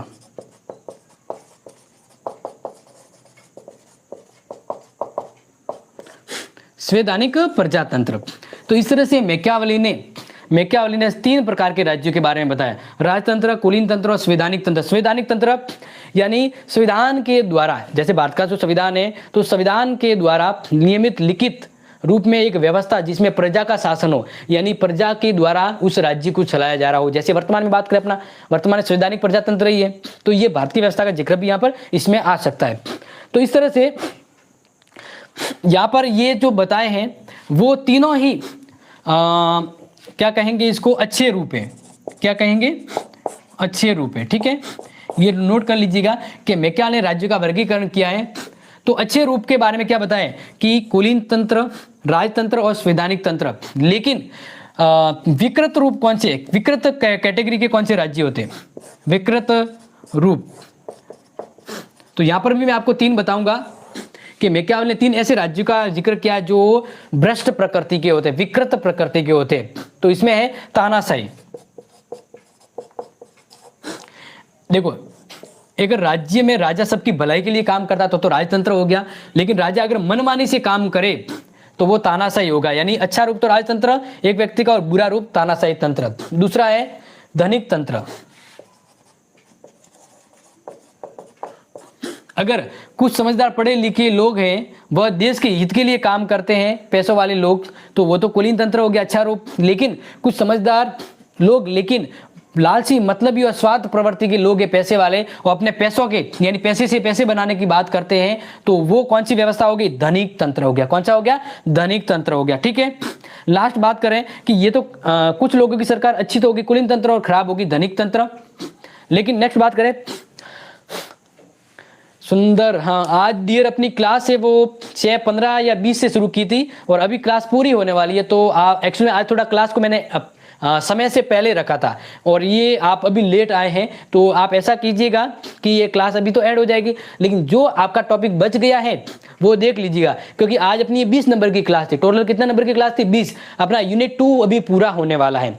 तो आप अभी क्या करें, मैं ये क्लास अपनी खत्म हो जाएगी, लेकिन आप शुरुआत से देखिएगा, क्योंकि 20 नंबर का पूरा मैटर मैंने आपको यहाँ पर बता दिया। आप लेट आए कोई बात नहीं, एक्चुअली में क्या था, किसी कारणवश आज मैंने क्लास को नियत समय से पहले रख दिया था, 2 घंटे पहले। तो आप निश्चिंत रहें, आपको पहले ही ये रिकॉर्ड क्लास है, आप बाद में भी देख लीजिएगा। ठीक है, तो अच्छा रूप तो हो गया राजतंत्र, कुलीन तंत्र, धनिक तंत्र। खराब रूप होता है तानाशाही और धनिक तंत्र और प्रजातंत्र। क्या हो गया? प्रजातंत्र। देखो, सभी लोगों की शासन व्यवस्था का संवैधानिक तंत्र तो अच्छा रूप होता है, लेकिन उसका जो खराब रूप होता है, विकृत रूप होता है प्रजातंत्र। यानी संवैधानिक प्रजातंत्र अच्छा हो गया और खाली प्रजातंत्र है वो विकृत रूप हो गया। तो मैकियावेली ने राज्यों का वर्गीकरण किया है 3 अलग अलग प्रकार से। अच्छा रूप तो बताया राजतंत्र, कुलीन तंत्र और संवैधानिक तंत्र, और खराब रूप बताया तानाशाही, धनिक तंत्र और प्रजातंत्र। लेकिन सर्वश्रेष्ठ राज्य का प्रकार जो मैकियावेली ने बताया वो है राजतंत्र। कौन सा है? राजतंत्र है। ये डियर ध्यान रख लीजिएगा। अब बात करते हैं, यहाँ सर इंपॉर्टेंट हो गया है, आपके एग्जाम में जो प्रश्न आएगा उस अकॉर्डिंग मैंने आपको सब कुछ यहाँ पर बता दिया है। तो अब आपके अगर मैकियावेली से संबंधित डियर कोई भी अगर प्रश्न आपके रह जाता तो बिल्कुल निसंकोच होकर पूछेगा। अपना आज बीए सेकेंड ईयर वालों का पेपर 2 का आज तीसरा पार्ट था जो क्लियर करवा दिया। तीसरे पार्ट तक हम पहुंचे हैं, 2 यूनिट पूरे कर दिए। कल तीसरा यूनिट होगा, तीसरे यूनिट में तीनों हॉब्स, लॉक और रूसो एक साथ बताऊंगा। ठीक है, तो कल आइएगा समय पर, नियत समय पर। और जो आज लेट जुड़े हैं वो क्लास को शेयर, लाइक और बची हुई क्लास को देख लीजिएगा, क्योंकि अगर आप अभी जुड़े हैं तो स्टार्टिंग से देख लीजिएगा, क्योंकि बहुत ही बेहतरीन चीजें मैंने आज आपको बताई है पूरे 20 नंबर की। ठीक है, विदा लेते हैं आपसे। तो ध्यान रखिएगा, जितना कठिन संघर्ष होगा उतनी शानदार सफलता मिलेगी। यानी जितनी मेहनत करोगे आप, जितनी शिद्दत से आप करोगे, उतनी शिद्दत से आपको इतनी मेहनत का रिजल्ट, संघर्ष का रिजल्ट आपको शानदार सफलता के रूप में मिलेगा। तो मेहनत से घबराइएगा मत प्यारे विद्यार्थियों, मेहनत संघर्ष कीजिएगा, क्योंकि मेहनत और संघर्ष किए उसी ने ताज कमाया है। तो आप भी डरिएगा मत, मैं आपके साथ हूं, मेहनत कीजिएगा। आपका कोई डाउट है मुझे पूछ लीजिएगा, लेकिन आपके एग्जाम से पहले आपको रामबाण रफ एंड टफ बना दूंगा कि पेपर कैसा भी आ जाए आप चुटकियों में उसको आंसर दे दें। ठीक है ना, तो इसी मोटिवेशन के साथ आपसे लेते हैं विदा। Thank you so much, love you guys and Ram Ram सा।